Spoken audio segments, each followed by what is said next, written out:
Bismillah, assalamualaikum warahmatullahi wabarakatuh. Alhamdulillahilladzi arsala rasulahu bil huda wa dinil haqq liyudhhirahu 'alal dini kullihi wa kafaa billahi waliyyan wa kafaa billahi shahida. Asyhadu an la ilaha illallah wahdahu la syarika lah wa asyhadu anna Muhammadan 'abduhu wa rasuluh la nabiyya ba'dah. Allahumma shalli ala Muhammad wa ala alihi wa ashabihi wa man tabi'ahum bi ihsan ila yaumiddin. Alhamdulillah, segala puji bagi Allah Subhanahu wa taala. Salam serta salam semoga selalu kepada Nabi Allah Muhammad sallallahu alaihi wasallam, keluarganya, sahabatnya serta orang-orang mengikuti beliau hingga akhir zaman. Masih di pelajaran kita yang kitab Riyadhus Shalihin. Kita masuk ke hadis yang berikutnya. Qala Imam Nawawi rahimahullah ta'ala an Abi Mas'ud Uqbah bin Amr al-Ansari radhiyallahu anhu, kana Rasulullah sallallahu alaihi wasallam yamsahu manakibana fi salati yaqulu istawu wa la takhtalifu fa takhtalifa qulubukum. Jadi Rasulullah sallallahu alaihi wasallam dikisahkan, beliau Ibnu Mas'ud mengisahkan tentang perbuatan Rasulullah SAW. Jadi sebelum sholat Rasulullah itu betul-betul mengecek safnya. Jadi sebelum sholat itu Rasulullah betul-betul mengecek saf. Beliau mengecek saf apakah sudah ini rapi atau ini belum.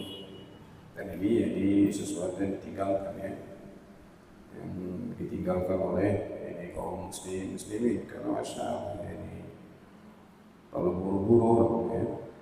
Kadang ada imam yang berusaha mau melaksanakan sunnah ini, orang di belakang ini sudah cerewet sekali mereka. Cepat nih. Ya. Semestinya masalah ini orang-orang mau menegakkan sunnah jangan peduli dengan perkataan orang-orang seperti ini. Tegakkan saja ini sunnah. Tegakkan sekali ini sudah Rasulullah SAW dalam hadis-hadis yang lain beliau dikisahkan tentang beliau sebelum sholat beliau cek saf 1, saf 2, saf 3. Beliau masuk ke saf 1, saf 2, saf 3. Jadi sampai beliau merasa yang di belakang sana sudah mengatur safnya dengan baik, baru beliau kembali ke safnya. Kadang masalah ini sebagai imam ini seperti itu, mereka maju ke depan langsung Allah Akbar tanpa mereka yang ini melaksanakan apa yang disunahkan oleh Rasulullah SAW. Rasulullah ketika sholat beliau seperti itu, beliau merapatkan. Bahkan disebut dalam hadis ini yang sama akibat beliau menyentuh pundak kami. Jadi yang lain beliau meratakan dengan anak panah. Ini meratakan ini kaki-kaki para sahabat dengan anak panah beliau. Ini anak panah beliau karena pentingnya meluruskan saf ya. Pentingnya ini seorang meluruskan saf, tapi juga nanti kalau antum sholat di samping orang ini tidak biasa mereka meluruskan saf antum dengan paksakan ya. Karena akan semakin membuat mereka itu tidak nyaman. Akan semakin membuat mereka tidak yang beratur merapatkan saf, mereka tidak mau sudah tinggalkan. Tapi kalau orang yang sudah biasa rapatkan saf, antum rapatkan, antum ini rapatkan. Jadi Rasulullah SAW seperti itu, dan Masya Allah ini banyak sekali dari sunnah-sunnah Rasulullah SAW yang ditinggalkan. Dan hendaknya kita ketika kita punya kemampuan untuk hidupkan, kita hidupkan Ya. Barang siapa yang menghidupkan sunnah Nabi sallallahu alaihi wasallam, Rasulullah SAW mengatakan maka dia akan bersama-sama dengan di surga. Ya, ini keutamaan yang besar. Jadi mudah-mudahan nanti kalau kita punya masjid jadi di Palabusa sana, jadi kita akan tegakkan ini semua sunnah yang kita dapati dari Rasulullah SAW ini wasallam. Dan kita di pondok seperti itu ya, kita di pondok seperti ini itu. Untuk apa kita mau buru-buru cepat-cepat sholat? Tapi setelah itu ya ini kita mendapatkan pahala yang kurang, tidak sesuai dengan sunnah Rasulullah SAW. Dan harus digarisbawahi ya, tidak semua orang melakukan perkara yang di mata kita itu bid'ah langsung kita katakan dia ahli bid'ah ya. Tidak semua. Tidak semua. Karena ya ini ada orang yang melakukan bid'ah, di situ tidak dikatakan dia ahli bid'ah, tidak. Yang tidak seperti itu. Ada orang yang contohnya dia sangat dalam hal fikih, atau mungkin dia mengeluarkan fatwa yang sama dalam hal fikih, dia tidak dikatakan dia langsung dia ahli bid'ah langsung. Ya, tidak semudah itu. Seorang mau menamakan, memberikan ini penamaan ahli bid'ah kepada seorang ini bukan sembarang ya. Ini bukan pekerjaan kita, ini pekerjaan mereka para ulama. Ketika para ulama disandarkan, dibawakan kepada mereka ini masalah ini, maka mereka pun jeli melihat, tidak langsung mereka malah para ulama ketika mereka mensifati sesuatu walaupun orang itu salah, perkataan mereka sama ulama. Dikatakan semoga Allah Subhanahu wa taala memberikan petunjuk. Ini semoga Allah berikan rahmat kepada dia. Kalau kita gak ada masalah, ini hancur-hancuran orang sudah bikin kesalahan langsung kita hujat dia habis-habisan. Ini padahal tidak seperti itu. Kita menginginkan dengan apa yang kita sampaikan itu orang berada di atas kebaikan. Ya. Kita menginginkan dengan apa yang kita sampaikan itu orang kembali kepada kebenaran, bukan orang lari, bukan mau jago-jagoan dalil, mau paku-paku dalil lebih kuat dari beragama, tidak. Jadi tujuannya ketika kita menyampaikan dalil itu adalah orang menerima dalil dan masuk ke hatinya dan dia ikut. Walaupun hidayah itu di tangan Allah Subhanahu wa taala, tapi ini kita diperintahkan untuk menyampaikan sesuatu penuh dengan hikmah. Jangan minta saya hafal dalil, pokoknya ajar bisa. Ini cara yang salah, tidak rahmat. Tidak, ini rahmat. Ud'u ila sabili rabbika bil hikmah wa mau'izatil hasanah. Semoga ke jalan Tuhanmu dengan hikmah dan ini mau'izah hasanah dan penyampaian yang baik. Ya, seperti ini itu. Jadi masalah ini adalah Rasulullah SAW, beliau itu ketika mau sholat beliau memperhatikan saf. Beliau sangat memperhatikan ini saf ini, dan beliau katakan, dan ini juga sunnah yang alhamdulillah sebagian masih kita dapat ini, sebagian imam-imam mereka mengatakan ini lurus sudah dapatkan saf, walaupun dengan bahasa Indonesia nggak apa-apa. Ya, walaupun dengan bahasa Indonesia, karena tujuan penyampaian dina dan mengerti antum pakai bahasa Arab kalau tidak paham apa boleh. Kalau bisa dengan bahasa Arab orang paham, alhamdulillah. Ini karena masalah di sana ada tentang khutbah Jumat ya, ada sebagian orang yang mengatakan bahwasanya khutbah Jumat ini harus pakai bahasa Arab dari awal sampai akhir, mencontohi Rasulullah. Jadi ketika Syekh Abdurrahman rahimahullah ditanya tentang perkara ini, maka beliau mengatakan apa? Boleh pakai bahasa apa saja ketika orang khutbah Jumat. Karena apa? Tujuan penyampaian itu untuk dipahami. Untuk dipahami, antum memakai bahasa Arab dari awal sampai akhir, orang cuma ngomong-ngomong begini saja, apa disampaikan, belum selesai seperti. Tentu ya ini tidak.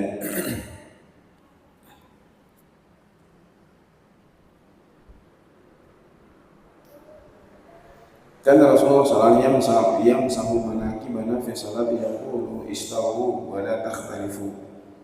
Istawu wa la takhtalifu. Fatakhtalifa qulubukum, karena ada pengaruh ya ketika seorang itu tidak meluruskan saf, itu apa hati-hati mereka akan berselisih ya. Antum lihat kalau masuk di masjid ada yang kanan, ada yang kiri, ada yang maju, ada yang begini kiblatnya, ada yang begini kiblatnya, ada yang kanan, ada yang maju ke depan, ada yang masalah. Itu menunjukkan hati-hati mereka juga tidak satu ya. Karena Rasulullah SAW mengatakan ini la takhtalifu fatakhtalifa qulubukum, la takhtalifa fatakhtalifa qulubukum, la takhtalifu fatakhtalifa qulubukum. Jadi minkum ulul ahlam wan nuha. Hendaknya di belakang imam jadi ulul ahlam wan nuha, orang balik dan orang yang berakal. Jadi di belakang imam itu adalah orang-orang yang dewasa, orang-orang yang berakal, orang-orang yang cerdas. Semakin tinggi ilmunya, maka dia lebih pantas di belakang imam. Semakin tinggi ilmunya, dia lebih pantas di belakang ini imam. Bagaimana kalau seandainya di belakang imam itu karena orang-orang yang berilmu itu dia datang terlambat? Apakah dia mau geser orang yang sudah di belakang imam? Maka tidak. Ya. Tidak, karena ada hadis yang lain juga yang melarang itu seperti itu. Bagaimana ketika anak-anak juga seperti itu, kecuali kalau anak-anak yang dia belum memayis, dia belum tahu dia main-main, maka tetap tidak boleh. Tapi ini dengan anak-anak ini jangan sampai kita seperti orang-orang di luar sana, mereka taruh anak-anak di belakang sana. Ini kesalahan ya. Kesalahan anak-anak yang sudah balik, sudah mumayyiz, dia datang sengaja mau sholat, dia sengaja datang cepat untuk bisa dapat saf pertama. Setelah itu orang-orang dewasa datang berikutnya, dia mau dapat saf pertama, dia tarik. Kau pikir dong saf kopi diulang. Ini tidak. Bahkan Syekh Taimiyah rahimahullah ta'ala mengatakan di dalam kitab beliau Syarah Riyadhus Shalihin, ini akan mengecewakan mereka dan akan membuat mereka membenci masjid dan akan membuat mereka ini tidak mau berlomba-lomba dalam hal kebaikan.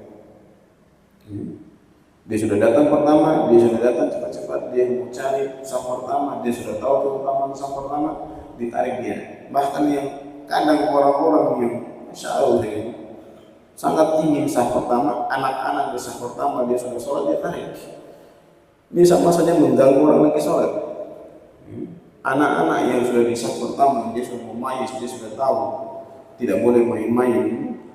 Ini ada orang datang yang berikutnya, dia mau saf pertama, keutamaan saf pertama masalah besar sekali ya. Ditarik dia ke bawah, tarik ke belakang, diletakkan di saf kedua. Ini tidak boleh. Ini boleh. Ini akan membuat mereka ini tidak menyukai kebaikan. Jika yang berlomba-lomba dalam hal jadi kebaikan. Liyalini minkum ulul ahlami wa nuha thumma alladziina yalunahum thumma alladziina yalunahum. Setelah itu yang berikutnya, setelah itu yang berikutnya. Maksudnya di sini setelah itu yang berikutnya bukan di belakang ya. Ini imam. Contohnya ini imam. Ini orang yang paling utama, setelah itu yang berikutnya, setelah itu yang berikutnya, setelah itu yang berikutnya. Bukan ini ya. Setelah itu yang berikutnya di samping sini. Setelah itu yang di samping sini, karena saf yang paling utama daripada yang paling depan, yang paling dekat dengan imam. Ya, yang paling dekat dengan ini imam, bukan yang kanan atau yang kiri, tapi yang paling dekat dengan imam. Yang paling utama itu di belakang imam. Setelah itu yang paling dekat dari ini imam, kanan dan kirinya. Setelah itu kanan dan kirinya sampai paling ujung. Setelah itu baru terhitung saf yang kedua. Ini terhitung saf yang kedua.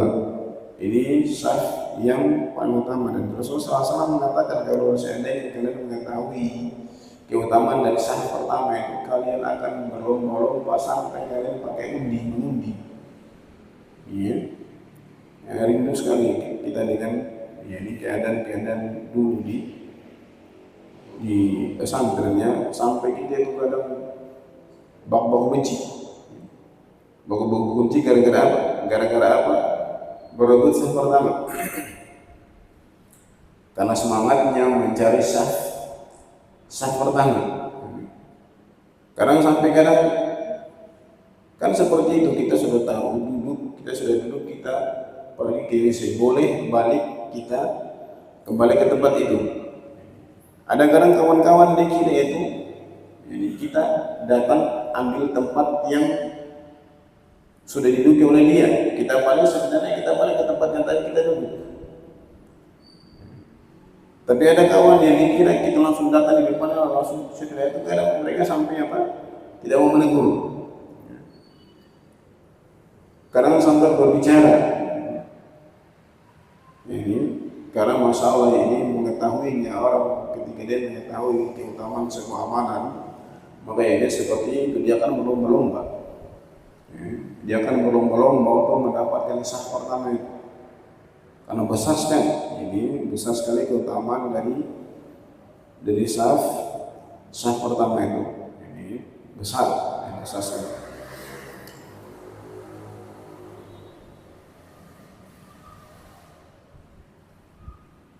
Thumma alladhina yalunahum rawahu, ini Muslim. Hadis berikutnya, An-Nadila bin Mas'ud radhiyallahu anhu qala Rasulullah sallallahu alaihi wasallam, hadis yang sama. Liyalini minkum ulul ahlam wa nuha, thumma alladhina yalunahum, ini thalathan wa iyyakum wa isyatil aswaq. Hendaknya yang berada di belakang saya, ini imam, adalah ini orang yang berakal dan orang yang balik dan berakal. Ini ada sebagian yang mengatakan bahwasanya orang yang paling berilmu. Thumma alladhina yalunahum thalathan. Beliau mengulangnya sampai 3 kali. Wa iyyakum wa isyatil aswaq. Wa iyyakum wa isyatil aswaq. Jangan kalian ini membuat keributan. Jadi di masjid sebagaimana ya ini di pasar. Ini pasar. Jadi tidak boleh kita buat keributan di masjid, dan tidak boleh juga kita membicarakan perkara dunia ya, apalagi dalam hal dagangan. Apalagi kita mau cerita masalah mau mencari barang yang hilang. Ini bahkan kita diperintahkan untuk mendoakan orang membicarakan masalah dagang di dalam masjid itu untuk makruh. Orang yang mencari barang di dalam masjid didoakan untuk apa? Tidak dapat lagi. Tapi kalau misalnya di sini disebut oleh Syekh Rahman rahimahullah taala, orang sudah transaksi di luar, bayar di dalam masjid, ini boleh. Ini boleh, karena ini bukan dagang lagi ya. Dia sudah transaksi di luar. Berbeda kalau dia transaksi di dalam, ini jelas. Dia transaksi di luar, tiba-tiba azan. Karena biasanya kan di masjid-masjid itu, kalau di kompleks Al-Sunnah, ada orang jual-jual buku di situ. Ada orang jual-jual kurma di hadapan masjid, di halaman masjid. Dalam misalnya jualan, ada yang jualan. Tiba-tiba misalnya azan, belum sempat bayar, dia bilang nanti saja, selesai sholat. Di dalam masjid dia bayar, ini bukan lagi transaksi. Ini karena ini sudah berubah menjadi apa? Utang, karena akadnya sudah selesai. Akad jual belinya sudah selesai tadi, akad jual belinya sudah selesai, ini ayo ambil sudah selesai. Bayarnya nanti di masjid. Nanti selesai masjid saja, selesai sholat kita bayar. Ini bukan transaksi lagi, sudah beda hukum karena akad sudah selesai. Ini sudah menjadi apa? Utang ya. Ini utang, nanti sebentar saja kalau kamu ini bayar. Jadi yang boleh seperti itu. Saya menjelaskan pendek sekali, jadi ada juga yang lanjut. Dan Jabir radhiyallahu anhu Nabi sallallahu alaihi wasallam kana yajma'u baina rajulaini min qat'i Uhud ya'ni fil qabri. hadis ini menjelaskan tentang bolehnya menguburkan dalam satu liang lahat itu dua orang atau lebih dalam keadaan darurat, ya, dalam keadaan darurat. Tapi kalau dalam keadaan ini seperti sekarang, ya, lalu ada orang yang mengumpulkan dalam satu kubur itu dua orang, maka tidak boleh. Jadi Rasulullah SAW ketika pada Uhud, Nabi SAW karena yajma'u baina rajulaini min qatli Uhud, Rasulullah SAW menggabungkan dua orang dalam satu liang lahat ketika perang Uhud. Yakni fil qabri, di dalam kubur. Tapi ada fikihnya, ya, dijelaskan oleh para ulama, tidak boleh didempet, dipisah antara, sebagaimana ada batu-batu itu, ada batu-batu yang kayak tanah-tanah yang dikasih Tuhan, dipisah dengan itu, dipisah seperti itu dan disusun seperti ini, ya. Jadi disusun begini, ya. Ini satu seperti ini satu seperti ini, tapi sesuai dengan sunnah. Ini sesuai dengan sunnah. Jadi lahatnya tentu dikasih besar, tapi jangan terlalu besar ke dalam sana, nanti malah rubuh, ya. Maka di sana ada fikihnya juga, fikih untuk liang lahat itu ada penjelasan juga, ya, ada fikihnya. Jadi boleh dua orang, tidak boleh gencet, dipisah, dan tidak boleh seperti ini, apalagi mau seperti ini. Kalau seperti ini kenapa tidak boleh? Kalau begini, ya ini mungkin masih mending, ya, tapi begini kenapa tidak boleh? Kenapa tidak boleh seperti ini? Jatuh nanti, ya. Jatuh nanti, antum susun di sini, jatuh susun di sini lagi, jatuh begini, ya. Maka tidak, tapi seperti ini, ya, seperti ini dalam keadaan darurat. Ini ketika mungkin di sana kadang ada tempat yang susah digali tanahnya, ini maka ini kembali kepada firman Allah Subhanahu wa taala, fattaqullaha mastata'tum. Bahkan dalam hal lahat ini, kubur ini, ketika tanah itu garingnya keras, itu boleh dipakaikan semen. Di semen di atasnya dikasih ke atas, ketika memang tempat itu memang tempat yang berbatu. Tapi sekarang alhamdulillah sudah ada banyak cara, ya. Banyak cara ketika banyak ada orang gali liang lahat, ketemu batu keras, dibakar. Ya, dibakar. Tapi ini seperti itu. Kalau tidak bisa, boleh memakai semen. Boleh memakai semen agar apa? Ada ular-ular atau hewan-hewan itu tidak gali.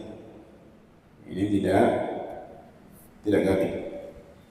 Jadi boleh ini pakai semen dalam keadaan hukum dari kubur ini, dia tidak boleh sebutikal ke atas. Tapi keadaan darurat boleh dinaikkan ke atas. Boleh dinaikkan ini ke atas, ini lebih daripada satu jengkal. Ketika ini darurat. Tsumma yaqulu, Rasulullah SAW mengatakan, ayyuhuma aktsaru akhdan lil Quran, siapa di antara mereka berdua ini yang paling banyak hafalan Al-Qur'annya. Ini keutamaan orang yang hafal Al-Qur'an, ya. Ayyuhuma aktsaru akhdan lil Quran, fa idza ushira lahu ila ahadihima qaddamahu fi lahdin. Apabila ketika ditujukan kepada salah satu di antara mereka berdua, maka diutamakan dimasuk lebih dahulu di dalam lahat. Ini juga keutamaan orang-orang yang mempunyai Al-Quran. Ini ketika contohnya ada kejadian yang diharuskan orang itu mau dikuburkan dalam satu liang lahat itu atau dua orang, maka kita harus tahu mana, kita harus berusaha mana yang lebih utama dimasukkan lebih dahulu. Kenapa sampai lebih utama didahulukan? Tentu kembali kepada hadis yang lain, dari hadis Rasulullah SAW, asri'u bil janazah, segerakan pengurusan jenazah. Karena ketika dia sampai, berarti kita lebih mengutamakan orang yang mempunyai keutamaan dulu, dia lebih cepat sampai di ini yang lahad. Jadi seperti itu. Dan maksudnya antum berusaha ya, berusaha untuk bisa menghafal Al-Quran ya. berusaha ya, ini pelan-pelan hafal, pelan-pelan ya. Kalau antum istiqomah itu bisa saja orang hafal Al-Quran itu istiqomah ya. Istiqomah pelan-pelan, hari ini satu ayat, besok satu ayat, besok satu ayat, besok satu ayat, insya Allah bisa. Jadi jangan pindah ke ayat berikutnya sampai antum mungkin. Kalau antum mau ini betul-betul hafal Al-Quran, ini satu ayat, besok satu ayat yang antum hafal, antum ulang-ulang sampai jangan inna a'tainakal kautsar, inna a'tainakal kautsar, inna a'tainakal kautsar, inna a'tainakal kautsar, sampai antum tidak lupa lagi. Besok antum tambah satu lagi, besok tambah satu lagi, tidak terasa ini sudah banyak hafalan. Karena kita saya sekali duduk pokoknya satu lembar. Sekali duduk pokoknya saya harus hafal satu lembar ini. Tapi nanti 2 tahun lagi baru tambah. 2 tahun lagi baru tambah itu pun jadi lupa-lupa karena banyak ditinggalkan. Tapi kalau pakai satu ayat, satu ayat, ulang, insya Allah dia akan banyak. Jadi berusaha untuk menghafal Al-Quran ya, terutama ini besar bagi para penghafal Al-Quran. Jadi di akhirat nanti di kubur pada masyarakat itu antum derajat antum ditambah dengan hafalan Al-Quran ya. Antum disuruh baca nanti, disuruh baca ini apa yang sudah antum hafal di akhirat nanti, disuruh baca, antum segera baca. Derajat antum di surga itu di akhir ayat yang antum baca ya. Di akhir ayat yang antum baca, maka pentingnya kita itu menghafal Al-Quran di situ, meninggikan derajat kita di surga.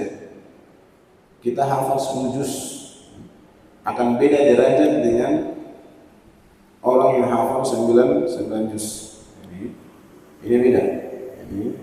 Maka berusaha untuk menghafal Al-Quran. Berusaha untuk menghafal ini Al-Quran pelan-pelan.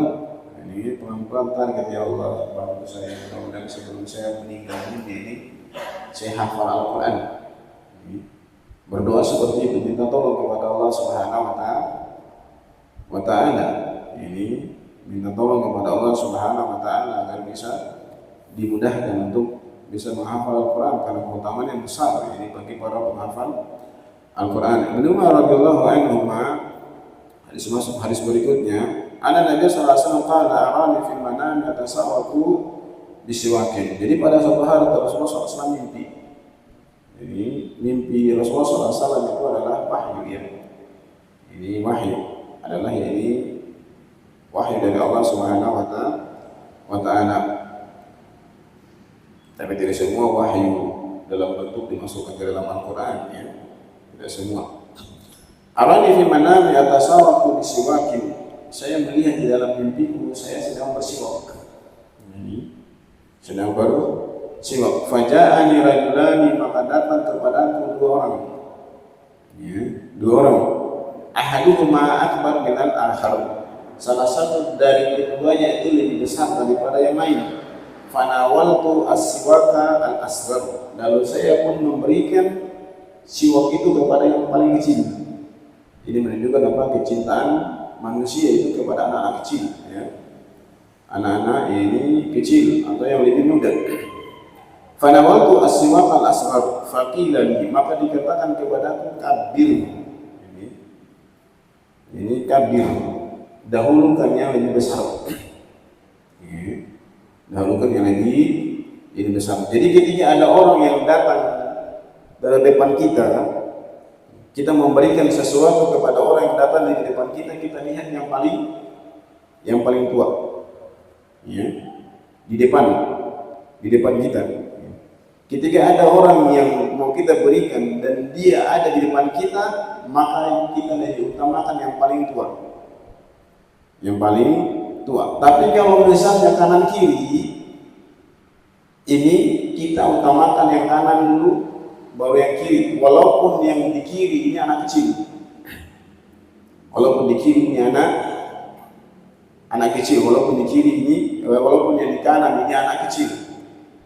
Dan adab di sana Rasulullah SAW mengajarkan kepada kita adab, kita minta izin kepada anak kecil ini, wahai anak kecil, sebagaimana hadis Rasulullah, apakah engkau mengizinkan kepadaku untuk memberikan air ini kepada yang sebelah kanan, sebelah kiri, untuk menghormati yang besar di sebelah kiri, untuk menghormati yang besar di sebelah kiri. Dia itu berhak, tapi Rasulullah SAW untuk menghormati orang-orang besar, Rasulullah SAW ini mau mendahulukan mereka, tapi minta izin dulu kepada orang yang paling berhak. Ini orang sebelah kanan. Begitu juga dalam hal ini tetangga kanan, kiri, depan, ini seperti ini itu. Arani fil mana tasawwaqtu bi siwaki faja'ani rajulani ahaduhuma akbar min al-akhar fanawaltu as-siwak al-asghar faqila likabbir fadafa'tu ila akbari minhuma, maka saya pun memberikan kepada orang yang paling besar dari mereka berdua. Jadi seperti itu, ketika datang dari depan kita berikan yang paling besar, walaupun yang paling besar itu sebelah di belakang, walaupun dia di belakang. Ini dia di belakang, anak-anak kecil di depan, ada orang besar di belakang, kita berikan yang paling besar. Ini yang paling besar. Masuk hadis berikutnya, An Nabi Musa al-Asy'ari radhiyallahu anhu qala Rasulullah sallallahu alaihi wasallam inna min ijlalillahi ta'ala ikrama ini syaibatul muslim wa hamilul Quran wa ghaira dhali fihi wa jafa anhu wa ikrama di sultanil muqsid. Dari sahabat Abu Musa al-Asy'ari rawahu Abu Dawud hadis hasan. Inna min ijlalillahi ta'ala, salah satu bentuk memuliakan Allah Subhanahu wa taala, ikrama di syaibatul muslim, menghormati orang-orang tua, ya, yang muslim. Jadi ada orang tua di antara kita, ya, itu kita hormati mereka. Ini bentuk kita memuliakan Allah Subhanahu wa taala. Kita memuliakan orang yang paling tua. Ini wahamilul Quran, dan para penghafal Al-Quran. Para penghafal Al-Quran. Ghaira ghali fihi wa jafa anhu, yang dia tidak berlebihan ini dengan Al-Qurannya. Jadi berlebihan di sini banyak ya, penjelasan tentang berlebihan ya. Ada yang orang ketika dia melakukan nadanya wajar, ada yang sudah tidak wajar ya. Alhamdulillah imam kita di sini masya Allah ya, alhamdulillah bagus sekali ya beliau. Ya, ini nada ini, tapi ada orang sudah tidak wajar ya. Sudah kayak dangdutan sudah selesai. Mantan pedangdut ya, alhamdulillah dia hijrah, ini sudah dangdutan, sudah cekuk dangdut. Tapi kalau biasa cekuk dangdut tapi masih biasa, ini wajar saja. Tapi kalau sudah cekuk dangdut dari awal sampai akhir, kayak kita mau dangdutan, sudah bikin sholat tidak khusyuk ya, sudah sholat tidak khusyuk. Insya Allah ingat lagi memori zaman dahulu. Memori zaman dahulu waktu dangdutan, istilah dangdut ini kayak cekuk dangdut dahulu ini kayak ini tidak ya, atau ya ini ghalib jafa, ghalib di sini berlebihan dalam hal pengamalannya. Ini wajafa anhu di sini meninggalkan. Sebenarnya dia dahulu penghafal Al-Quran, setelah itu sudah tidak lagi. Ini wajafa anhu wa ikrama di sultanil muqsid, dan memuliakan sultanil muqsid. Sultan ini pemimpin yang adil. Pemimpin yang adil ini seperti itu. Ini mereka punya keutamaan yang besar kan, seorang pemimpin yang adil ya. Pemimpin yang adil ini masya Allah, ini keutamaan yang sangat besar yang kita sudah bahas pada pertemuan-pertemuan yang lalu. Dia dapat pahala sangat banyak pemimpin yang adil ini. Pemimpin yang adil, dan kita juga laki-laki adalah pemimpin di rumah ya. Ini saya dapat pahala yang besar ya. An Amr bin Shu'aib an abihi an jaddihi radhiyallahu anhu. Kita masuk ke berikutnya. Ini An Amr bin Shu'aib an abihi an jaddihi. Masyaallah, dia bapaknya kakinya sahabat. Ini masyaallah, berkumpul mereka di surga. An Amr bin Shu'aib an Abi an Jaddihi radhiyallahu anhu qala Rasulullah sallallahu alaihi wasallam laysa minna man lam yarham saghirana wa ya'rif syarifa kabirana. Bukan dari golonganku orang yang tidak mencintai menyayangi anak-anak kecil, orang-orang yang saghir, yang di antara kita, wa ya'rif syarifa kabirana, dan memuliakan orang-orang yang lebih tua. Ini tua, lebih tua dari hal ini ilmu, dan juga lebih tua dari hal umur. Ini karena kibar ini ada pembahasan tentang perkara seperti ini mengenai ini siwar dan kibar ya. Kalau di perkataan para ulama ini seperti itu. Kalau kibar ini dibandingkan dengan ahlul bid'ah, ahlus sunnah adalah kibar, ahlul bid'ah adalah siwar. Ini dibandingkan sahabat dengan tabi'in, sahabat adalah kibar, sedangkan ini tabi'in adalah ini siwar. Dari sisi ilmu juga seperti itu. Orang-orang yang berilmu kadang dia dikatakan kibar walaupun dia masih muda dibandingkan dengan orang-orang yang sudah ulama-ulama yang sudah tua tapi ilmunya di bawah. Jadi dikatakan juga mereka ini sigoran dan kibar. Ini seperti itu, dan ini perkataan ini para ulama Abdullah bin Mubarak dan juga ini para ulama-ulama yang lain mengenai perkara itu. Jadi kita harus menghormati yang menyayangi anak-anak kecil. Jadi ada orang yang bila dibandingkan dari sisi umur dan sisi ilmu dia itu biasa, jadi tetap kita ini sayangi, jangan diremehkan ya. Karena orang kan seperti itu, dia merasa dia ilmunya lebih tinggi. Ada orang-orang yang ilmunya biasa, dia anggap remeh, dia jatuhkan macam-macam. Ini tidak seperti itu ya. Kita menyayangi orang-orang yang di bawah kita, yang menghormati orang-orang yang di atas kita.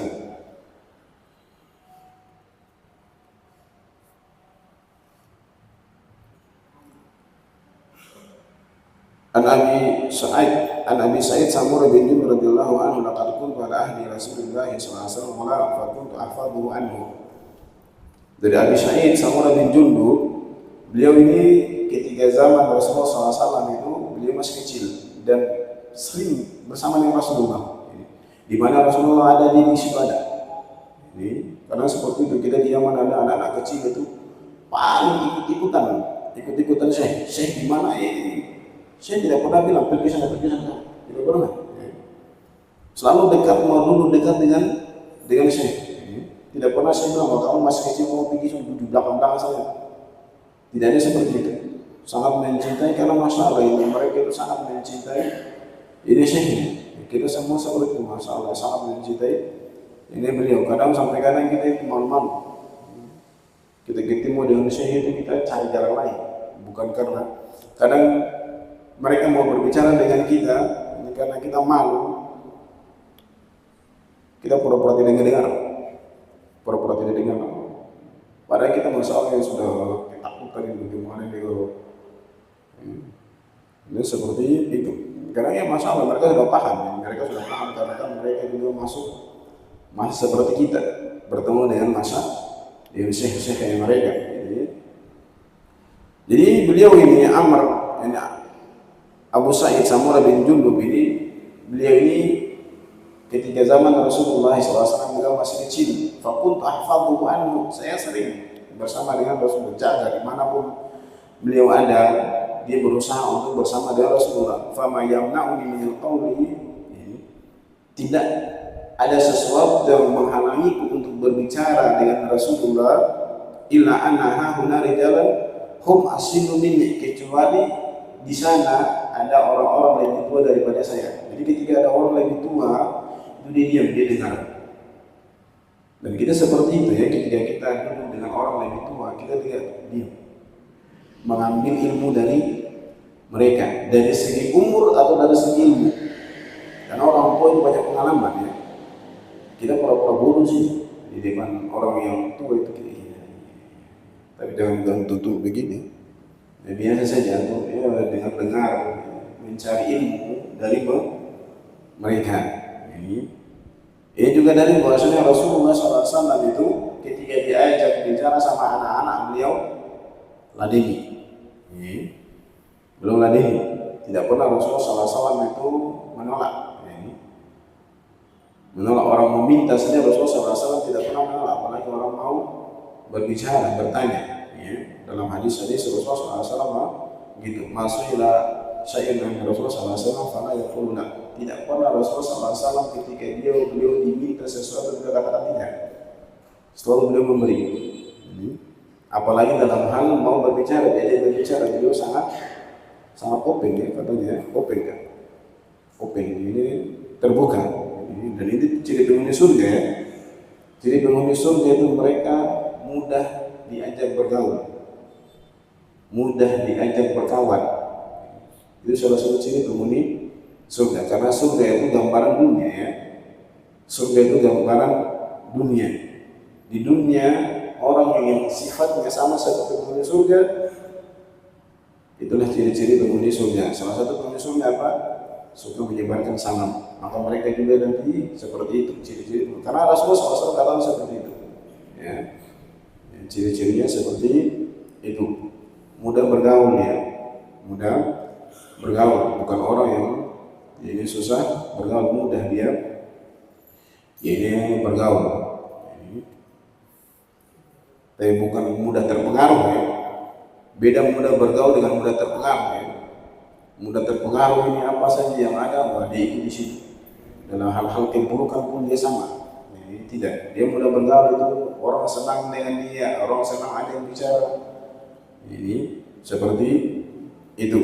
Insya Allah ya ini kita cukupkan, dan sebelum masuk waktu ini kalau ada bertanya dipersilakan fadhal. Ada bertanya?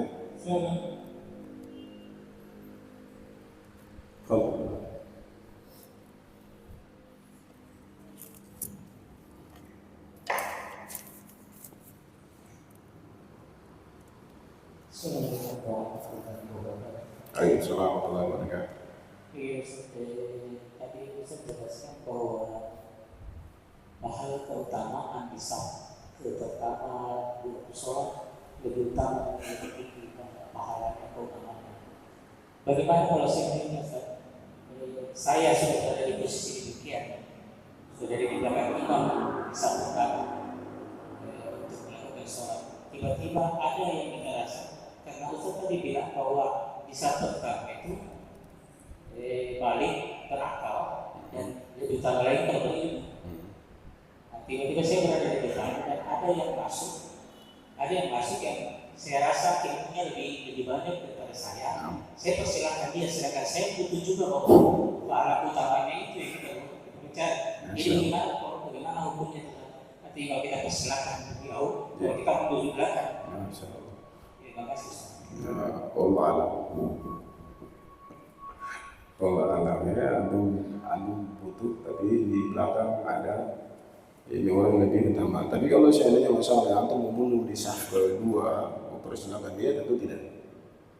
Jadi tentu ya ini tidak ada, antum sudah datang duluan, sudah memang saya tahu di saf pertama yang paling dekat dengan imam ini adalah orang yang paling besar pahalanya. Sudah saf full semuanya, antum lihat di belakang, wah ini ada ustaz di belakang ini, kasih maju ustaz.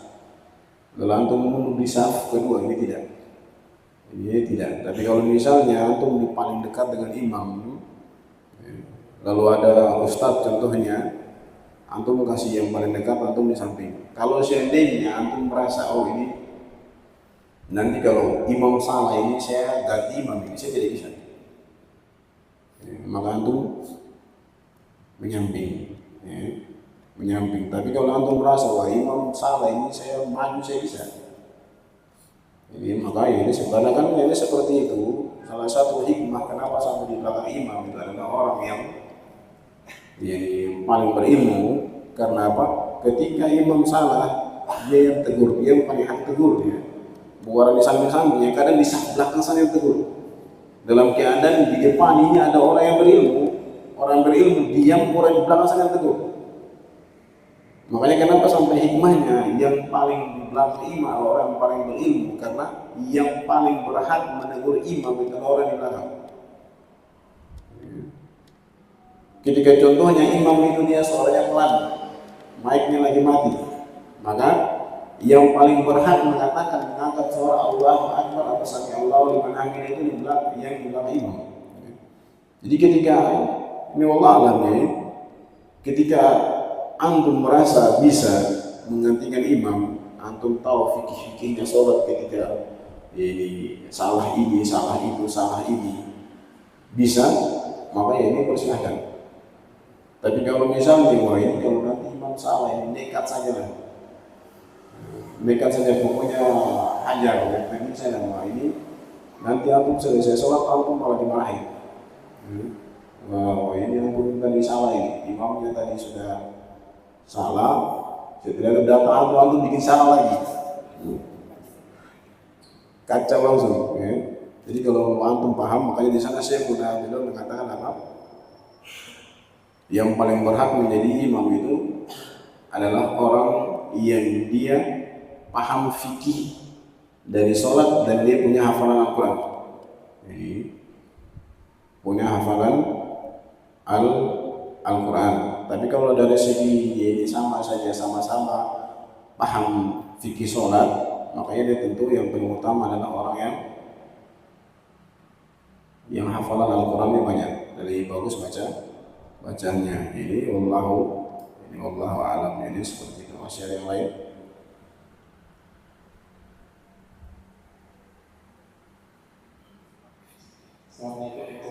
Waalaikumsalam warahmatullahi wabarakatuh.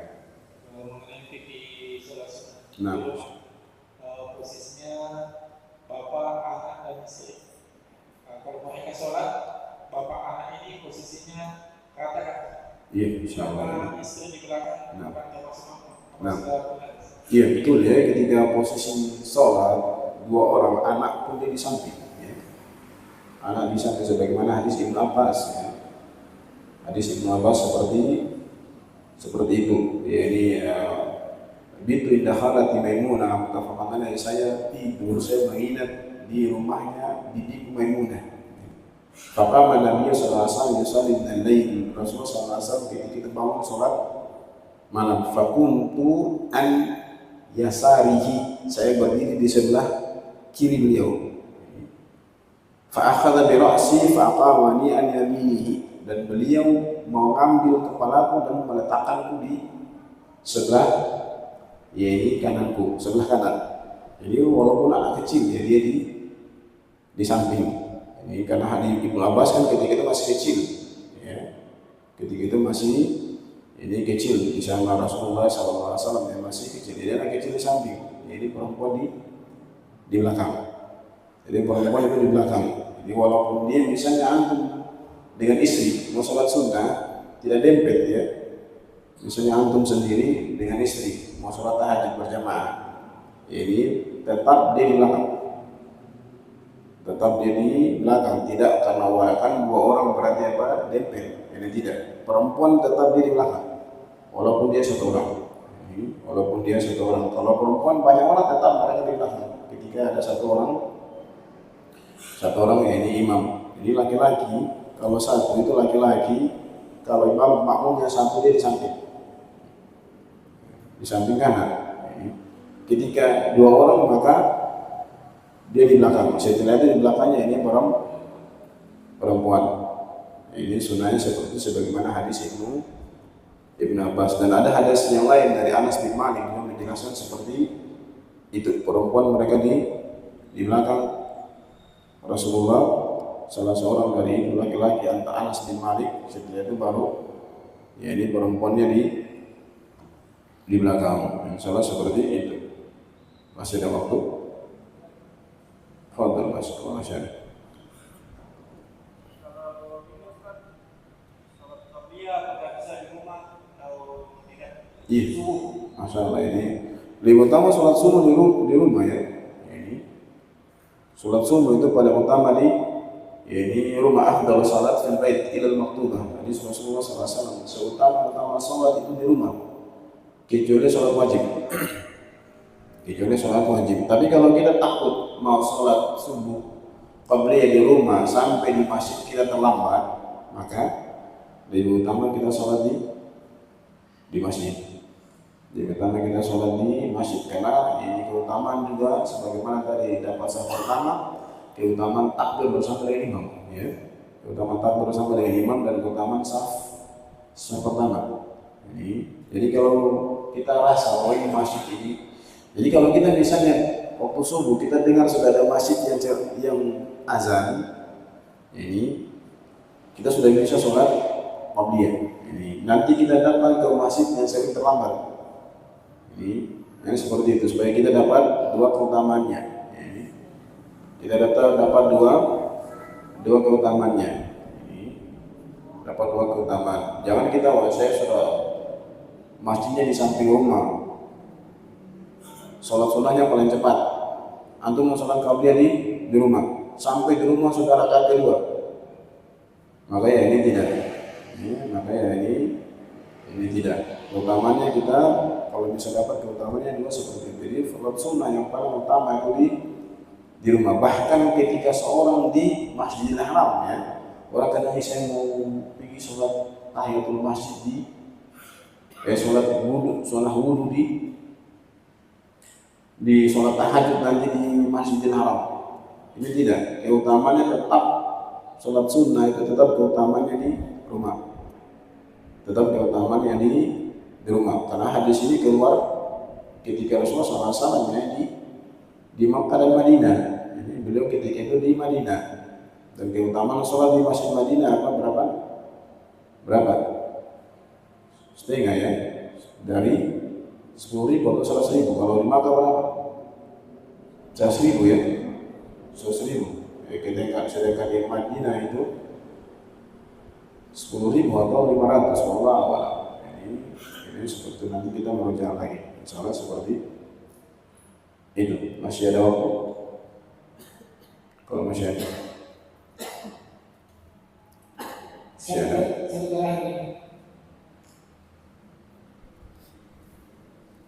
Kalau tidak ada kita tutup dengan doa Allah Tuhan subhanakallahumma wa bihamdika asyhadu an la ilaha illa anta astaghfiruka wa atubu ilaik. Assalamualaikum warahmatullahi wabarakatuh.